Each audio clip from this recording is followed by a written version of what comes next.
Bet pa to laiku es uzvārīšu savu sapņaino vaniļas krēmu zupu. Šai zupai šodien esmu izvēlējusies dārzeņus, kuriem ir gaiša krāsa. Un zupā būs kartupeļi, kāļi, pētersiļa sakne, baltais sīpols, selerijas sakne, selerija kāti un topinambūri. Dārzeņus sasmalcināšu vispirms sasmalcinu sīpolu. Katliņā sakarsēju eļļu ar sviestu un tajā apcepšu sīpolus. Dārzeņu apcepšanai izmantoju gan eļļu, gan sviestu, tāpēc, kad sviests apcepoties karamelizējas, bet ja es dārzeņus cepšu tikai sviestā, tad ir ļoti iespējams, ka tie piedegs. Tāpēc es izmantoju eļļu. Un šī ir tāda zupa, kur ir ļoti viegli un ātri pagatavojama. Es gaidu, kamēr sviests ir uzkārsis, un to var pateikt pēc tā, kad parādās tādi lielāki burbuļi. Tagad sakarsētajā sviesta un eļļas maisījumā lieku balto sīpolu, cepu uz vidēji liels uguns un pieberu nedaudz sāli, jo sāls palīdz no dārzeņiem ātrāk dabūt ārā visas tās labās garšas. Kamēr sīpola cepās, sasmalcinu pārējos dārzeņus. Selerijas sakni ņemu kādu 2 cm biezu šķēli. Zupai izmantoju 2 seleriju kātus. Šo zupu vārīšu tik īsu brīdi, tādējādi saglabājot dārzeņu labās īpašības un uzturvērtību. Tad, kad sīpoli ir apcepuši, lieku klāt seleriju sakni un seleriju kātu. Pievienoju 6 mazas pētersiļu saknes un kādus 6 topinambūrus. Topinambūrus izmantoju zupai, jo tie piedod tādu riekstainā, kraukšķīgāku garšu. Paralēli katliņā uzvāru ūdeni, zupai pievienošu vārošu ūdeni. Tad sasmalcinu kāli. Pašai kālis ļoti garšo.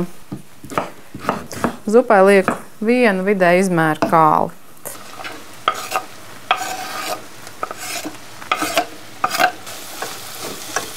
Sasmalcinu fenheli.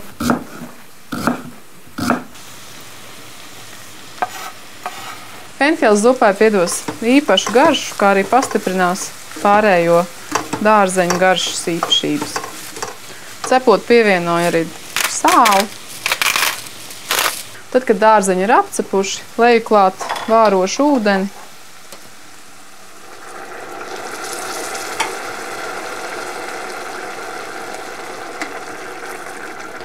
Un ļaušu dārzeņiem nedaudz pavārīties. Un tagad ir īstais brīdis pievienot vaniļas pāksti, lai tā novārās un lai visas sēkliņas viegli iznāk ārā. 1 vaniļas pāksti, kuras pārgriezus uz pusēm. Un kā jau es minēju, nevajag baidīties vaniļu izmantot ne tikai saldajos un desertos, bet arī citos ēdienos, jo vaniļa bagātinās jebkura ēdiena garšu. Tagad ļauju zupai nedaudz pavārīties. Sasmalcinu kartupeli. Es izmantošu 5 mazus kartupeļus.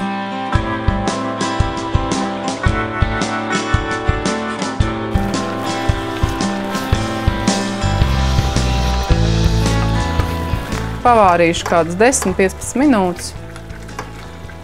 Tagad to ņemu nost no uguns un sablenderēšu.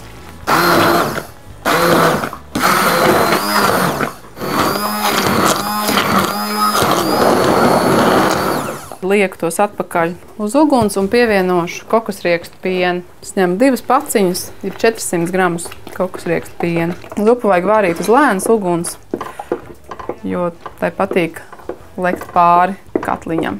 Pievienoju otru paciņu.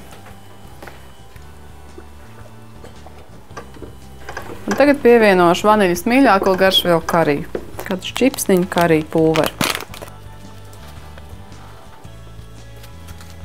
2 šķipsniņas. Ja mājās ir karija pasta, tad var pievienot arī kariju pastu. Droši vien kādu 1 teikaroti. Drusku piparus. Gan sarkanos, gan melnos. Tagad zupu uzkarsēju, lai tā sāk burbuļot. Tagad ļaušu zupai nedaudz nostāvēties, lai tā kārtīgi savalkās. Ja jums negaršo kokosriekstu piens, tad šai zupai ļoti labi derēs saldais krējums.